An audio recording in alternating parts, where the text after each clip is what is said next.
People say that we live in a secular culture, but I would like to argue that we live in a more pagan culture, right? So let me explain this. I think that we're in some sort of strange historical cycle.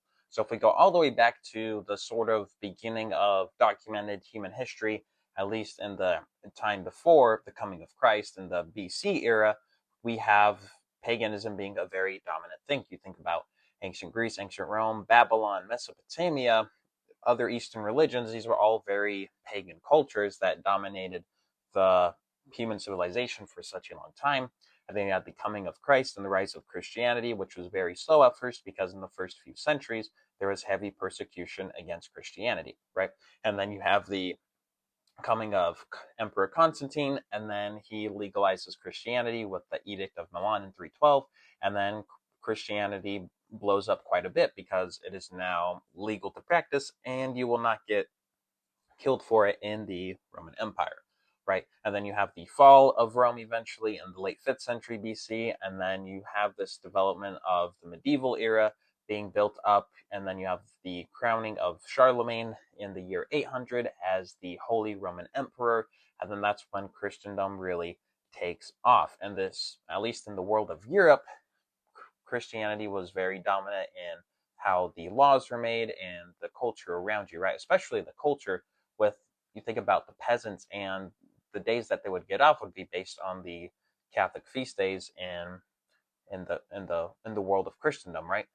So, oh, it's Christmas, so you get the day off. It's the feast of St. Patrick, and you live in Ireland, so he's a very revered saint. Okay, you get the day off that day, and things of that nature. So, very seeped into the culture, very influential in how people generally lived. Of course, there's always deviations, but that was the sort of dominant force in the culture that influenced how people acted and behaved, right?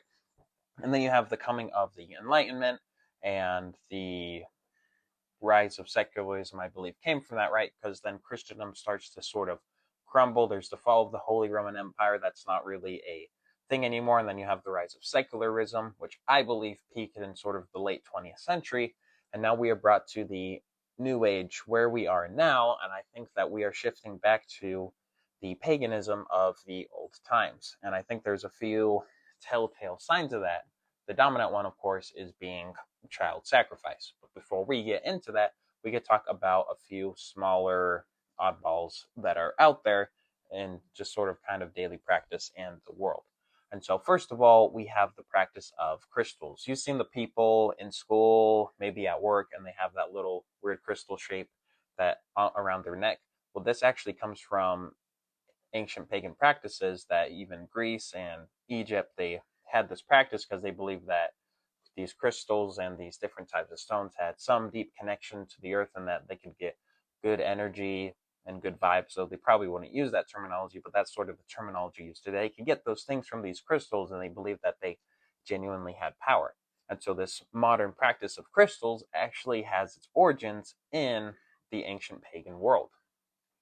And then you think about astrology, and you go out on a first date, and then this girl asks you, "Hey, what's your zodiac sign?" and things like that, because so many people genuinely believe that their zodiac sign, oh, they're a Pisces or whatever zodiac sign there is, they genuinely believe that that has an effect on how they live. They genuinely believe that being a Pisces determines their reality very, very strongly, right? I think the Pew Research Center that said that 30% of Americans genuinely believe in astrology and zodiac signs. And so that is also a dominant pagan practice that has its origins in Babylon, because they believe that the stars were these celestial bodies or representations of divine beings in some way, shape, and form. And then you also have the idea of manifesting, which also has its origins in ancient pagan practices. You think about the ancient seers, and people would see these seers. You think about the oracle at Delphi. They would try to get some good omens from these oracles, and then they would often talk about having very good fortune and success in life. And that was sort of the how manifesting was practiced in the ancient world. And now people generally don't go to seers to try to do their manifesting thing. They just sort of say, oh, I'm manifesting being successful, I'm manifesting being a millionaire. But of course, you have the fortune tellers, which you could say are modern day seers that a lot of people unfortunately fall into the practice of going into. Those are some softball sort of problematic ways that pagan culture is now dominating again. Then you also have tarot cards, which are very connected to astrology, and people genuinely believe that it can tell their fortune and fate, and has all things to do with, you know, worship of Mother Earth and things like that. But of course, the very dominant and most concerning one is the practice of child sacrifice, which is known as a sanitized word of abortion in today's culture, right? And so, starting off, understanding the ancient pagan practices of child sacrifice, you go to the Canaanites, and they worshipped this god called Molech or Baal.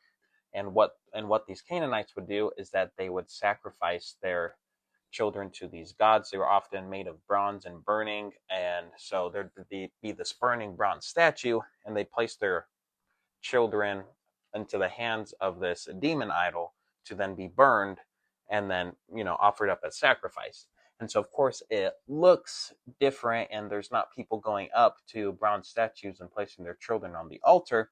But abortion has strong parallels because we look at the reasoning behind why these pagan cultures committed child sacrifice in the first place.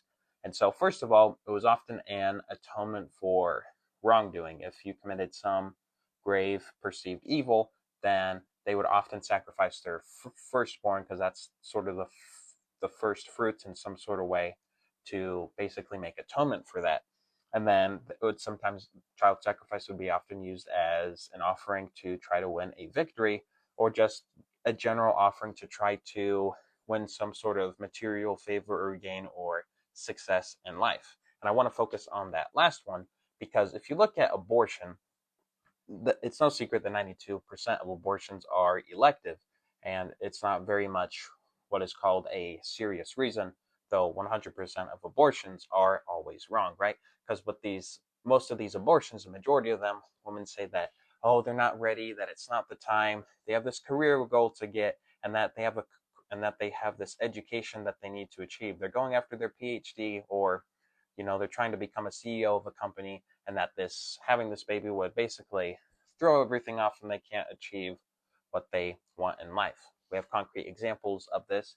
You have Stevie Nicks, the singer of Fleetwood Mac, saying that if she didn't get an abortion and had that baby, then Fleetwood Mac wouldn't be a thing, because then she'd have to have the baby and then couldn't make music anymore, and then they wouldn't have the success that they had. But of course, the right thing for her to have done would have been to actually have the baby and sacrifice having that career in music. Because what is happening is that these women are sacrificing their children, and in return, they're getting this material good, or good that you can call it their career, their education, this material success, right? Because they are gaining the world but losing their soul. And those are some of the pagan practices that dominate the culture today, and why I think it's not really much of a secular culture, but it's actually a pagan culture, and it seems to be increasingly more so. So thank you guys so much for watching. I hope you gained some insight or something helpful from this video. Please like and subscribe, and let me know what you think in the comments.